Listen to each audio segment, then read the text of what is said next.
আল্লাহ কতই মহান, ক্ষমতাবান, সব কিছুর উপরে মহিমাময়।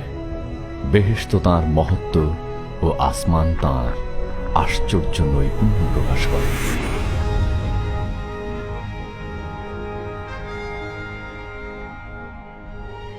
দিনের পর দিন এবং রাতের পর রাত তারা তাঁকে প্রকাশ করে। আল্লাহ আসমান ও দুনিয়া সৃষ্টি করলেন এবং ভূমির ধূলি থেকে মানুষ সৃষ্টি করলেন ও তার নাকে ফুঁ দিয়ে জীবন দিলেন।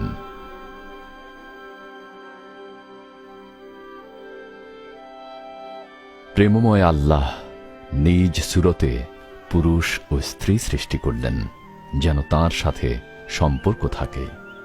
শুরুতেই তারা তাকে সম্মান জানালো এবং তার সঙ্গে বাস করতে লাগল।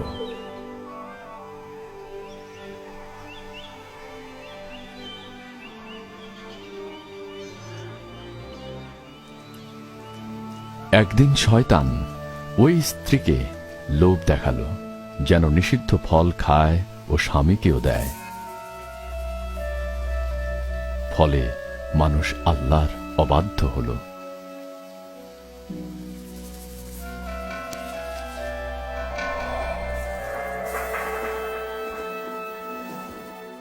এই পাপের ফলে মানুষ আল্লাহ থেকে বিচ্ছিন্ন হল এবং এদন বাগান থেকে বের করে দিল।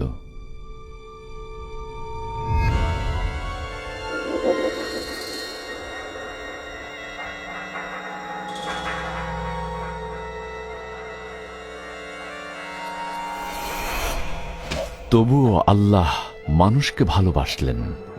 তিনি তাঁর সৃষ্টি থেকে আলাদা থাকতে চাননি।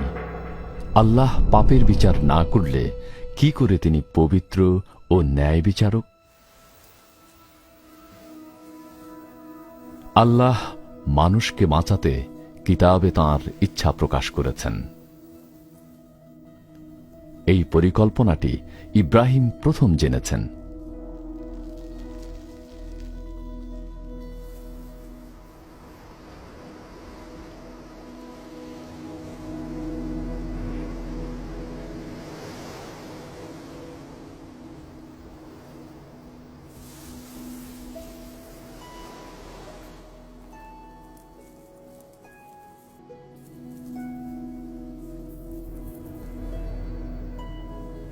ইব্রাহিম ধার্মিক ছিলেন। আল্লাহ তাঁর বংশকে সমুদ্রের বালু ও আকাশের তারার মতো অগণিত করার ওয়াদা করলেন।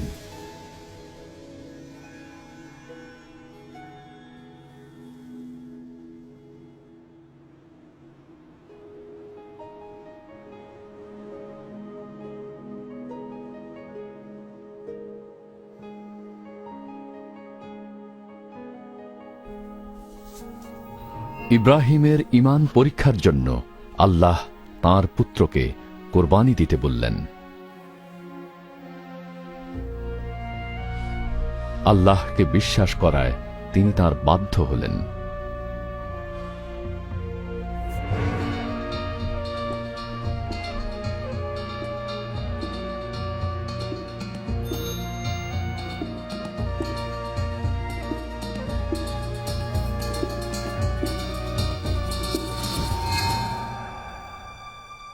পুত্রকে কোরবানি দিতে ছোরা তুলতেই ফেরেশতা তাঁকে থামালেন। দেখলেন ইব্রাহিম আল্লাহর বাধ্য এবং তাঁকে ভয় পান।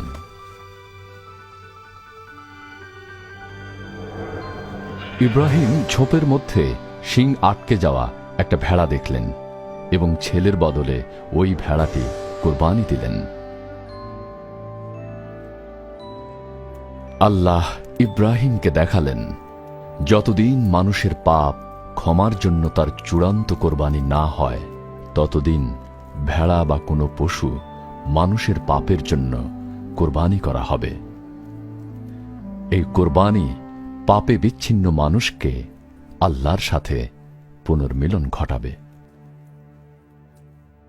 পাক কিতাবে এমন একজনের কথা বলা আছে, তিনি মানুষের পাপের পরিবর্তে চূড়ান্ত কোরবানি হবেন, যেমন ইব্রাহিমের ছেলের বদলে ভেড়াটা কোরবানি হয়েছিল। কেউ কেউ এই লোকটিকে মসীহ বলেন, যিনি মানুষকে চিরতরে আল্লাহর সঙ্গে পুনর্মিলিত করবেন।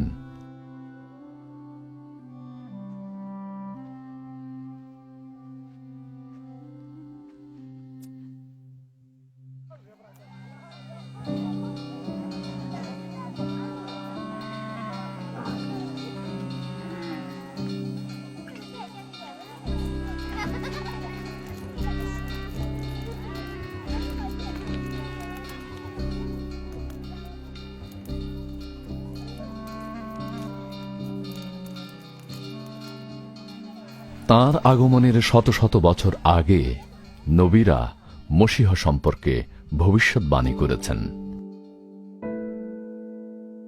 ঈসাইয় নবী ভবিষ্যৎবাণী করেছেন যে অলৌকিকভাবে তাঁর জন্ম হবে, একজন কুমারী গর্ভবতী হবে, ওই ছেলেকে রুহানি অর্থে ইবনুল্লাহ বলা হবে। মিকাহ নবী ভবিষ্যৎবাণী করেছেন মসীহ বেথলেহেমে জন্মেবেন। জাকারিয়া নবী ভবিষ্যৎবাণী করেছেন তিনি গাধায় চড়ে জেরুজালেমে আসবেন, এহুদা বেঈমানি করে তাকে ধরিয়ে দিবে। মসীহ সম্পর্কে ঈসাইয় বলেছেন, আল্লাহর মনোনীত লোকটি গরিবদের কাছে সুখবর প্রচার, লোকদের সান্ত্বনা দেবেন ও বন্দীদের কাছে মুক্তির কথা ঘোষণা দিবেন। মাবুদ তাঁর লোকদের উদ্ধার করবেন।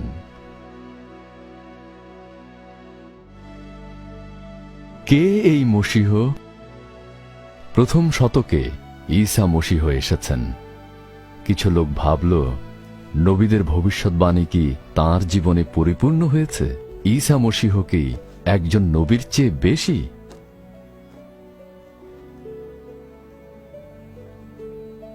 পাক কিতাবে লেখা ও চোখে দেখা লোকদের বর্ণনায় তাঁর সম্পর্কে এরূপ কাহিনী লেখা হয়েছে।